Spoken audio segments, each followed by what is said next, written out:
Nós temos acompanhado uma série de manifestações na França contra a reforma previdenciária francesa, que querem aumentar de 62 para 64 anos a idade mínima, mas é bom lembrar que na França tem que trabalhar 43 anos para se aposentar, ou seja, é um sistema estatal de aposentadoria na França. E aqui no Brasil nós temos também uma reforma da Previdência. E nós temos o sistema estatal e temos o sistema privado.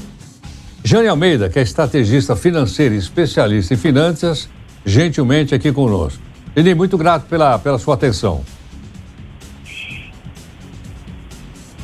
Bom dia, Heródoto, tudo bom?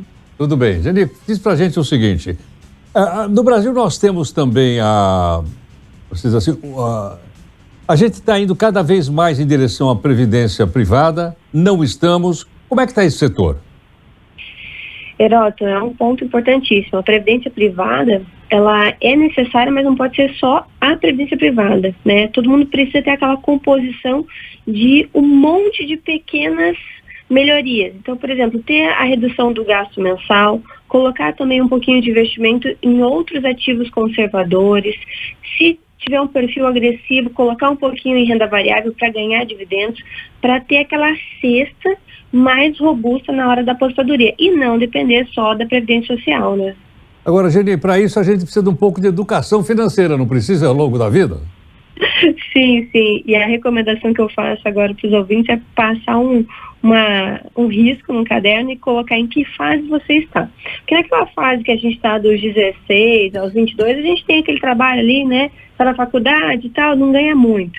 Na fase dos 26, a gente já está ali, poxa, eu vou casar, já tenho um emprego, já sou da faculdade, vou ter filho. Dos 35 aos 45, você está naquele momento assim, poxa, estou quase quitando a minha casa, comprei, financei ali 10, 20 anos. E 45 anos, acho que aqui eu quero me aposentar. Já estou com um pouquinho de patrimônio. Então, para o ouvinte agora entender que fase que ele está da vida dele para a aposentadoria. E não esperar chegar aos 60, 62. Ai, caramba, agora eu quero desacelerar. Mas espera aí, quanto que vai dar minha aposentadoria? Daí a pessoa tem aquele choque. Perfeito. Caramba, não vai dar para pagar meu padrão de vida. E agora? Daí é o que acontece com a população brasileira. 99% hoje das pessoas, infelizmente, né, numa estatística que saiu recente, tem que reduzir o padrão de vida para conseguir pagar todas as contas no final do mês. Geni, a gente faz com esse planejamento a mesma coisa que a gente faz com a declaração de imposto de renda, a gente deixa para entregar no último dia. E aí é o meu planejamento para esse período, vai ficando mais tarde, não é? Quando é que deve começar isso? Eu digo que o melhor momento para você começar é quando você recebe o primeiro dinheiro na sua mão. O meu primeiro salário foi R$150. Então eu peguei meus R$150 e tirei 10.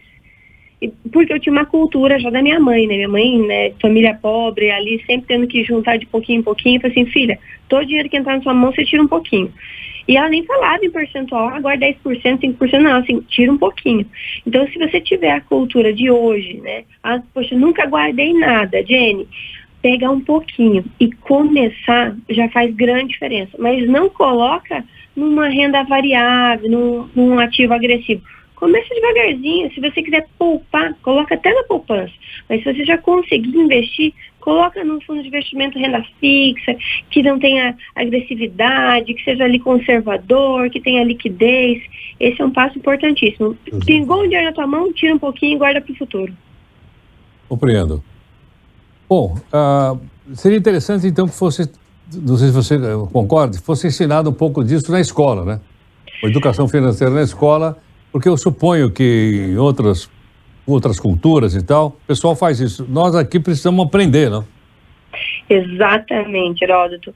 Eu acredito muito nisso, eu levanto essa bandeira e acredito que a educação financeira ela tem que ser básica como português. A gente não faz o português obrigatoriamente para a gente aprender a escrever, a falar nossa língua com propriedade.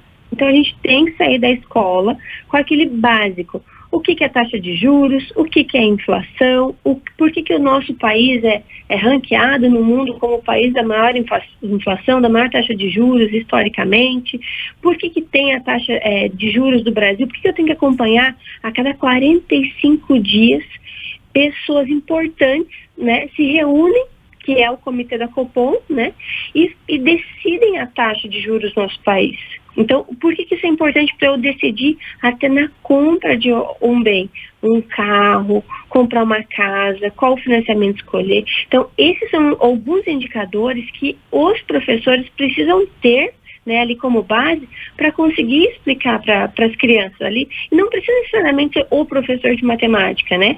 Pode ser um professor que mostre os princípios básicos da economia, para você ter ali, poxa, recebi meu salário, mas o que impacta no meu salário? Né? A inflação, a alteração de valores que a gente vê no mercado, que é muito acima do que a inflação, né, nominal ali, IPCA, 6%. A gente vê um crescimento muito maior. Eu vou no mercado, paguei R$30 no quilo da carne. Nossa, mas agora está 34%, né? Subiu mais de 10% e a inflação não deu tudo isso. Então, é esses indicadores que a gente precisa sensibilizar e trazer isso para o dia a dia, porque isso é simples. Só que ele começa a ser simples na vida adulta, quando você já está ali, às vezes no segundo, terceiro emprego. Até esse momento você não guardou dinheiro, você não teve aquela noção do que essa taxa Selic influencia no meu bolso, né? A pessoa demora muito. Então eu levanto muito alto essa bandeira e quero muito que né, o Brasil tenha essa educação financeira básica. Não precisa ficar uma coisa complexa, aprender todos os indicadores. Isso deixa para os especialistas, né? Senão eu vou ficar sem profissão, né? Eu preciso ali que as pessoas tenham, mas não precisa se aprofundar tanto, não precisa colocar um cilindro nas costas e mergulhar tão fundo, mas o básico ali a gente precisa. Então, vamos firmes, né? E esse canal aqui é uma divulgação, né? É onde para lembrar até os pais de falar sobre educação financeira em casa, né? Chamar o filho ali, explicar um pouquinho para ele quais são alguns indicadores que mais pegam, por que ele precisa guardar um pouquinho no final do mês, né? Da mesada, se o pai e a mãe dão ali, para trazer, né, esse olfato ali, para ele sentir esse cheiro e falar assim, poxa, esse negócio é interessante, vai ser importante para minha vida, né? Por isso que eu acredito que é tão importante quanto o português. Geni, eu acho que a maior parte das pessoas que se aposentam não conseguem ter o mesmo nível de vida. Salvo exceção, não é verdade ou não? Fato. Cai bastante a renda da pessoa quando ela está aposentada. Depende da contribuição, qual é o valor contribuído, quanto tempo de trabalho, vai por aí afora. Acho que o teto hoje deve estar mais ou menos uns R$7 mil. Mas a maioria esmagadora, acho que mais de 23 milhões de pessoas no país, vive com um único salário mínimo de aposentadoria. Não é verdade? Exato. Então, quer dizer, esse planejamento é fundamental, pelo menos para que a pessoa não passe necessidade, né? Tem as coisas básicas. Heródoto, ele é importantíssimo para quem tem muito dinheiro e também para quem tem pouco. Então, assim, será para todo mundo. É igual água. Todo mundo precisa tomar água. Então, todo mundo precisa pensar no futuro. Precisa ter aquela reserva para o futuro. E não dá para você contar. A mesma coisa você comprar uma passagem para a praia e você ter certeza absoluta que vai fazer só os 3 dias. Não tem como. É a mesma coisa a nossa previdência social. Ela sofre reformas, ela sofre ajustes, ela sofre movimento. Por quê? O mercado financeiro, ele vai movimentar. Então não tem como nada te garantir 100% o valor que você vai receber lá na frente. Não existe. Então você sempre tem que trabalhar com aquela margenzinha, aquela gordurinha. Então, por exemplo, se você precisa de 10 mil para pagar todas as contas do mês, você já precisa calcular um patrimônio que, no pior cenário do mercado financeiro, que você pode puxar isso, a gente tem, né, essa estatística, no pior cenário, quanto que eu vou ganhar no mês? Então, calcula no pior cenário. No cenário ideal, é X%. E no melhor cenário, não conta com o melhor cenário, porque o que nós somos, né, os brasileiros?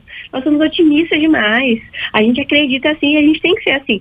Só que a gente tem que colocar aquele pezinho no chão na hora de calcular. Poxa, vai dar para eu viver tranquilo? E é o que acontece hoje com 99% da população, praticamente. Tem que reduzir o padrão de vida. Então, a pessoa sempre gastou 10 mil para viver. Daí chega lá, agora ela se aposentou esse mês, vamos supor. Vai ter que aprender a viver com 7. E o que você corta, né? Claro. Geni Almeida, muito obrigado pela sua participação conosco. Muito grato. Muito obrigado. Aqui está, Geni Almeida, que é estrategista financeira e especialista em finanças, conversando conosco, né? Por que as contas podem não fechar com essa reforma da Previdência?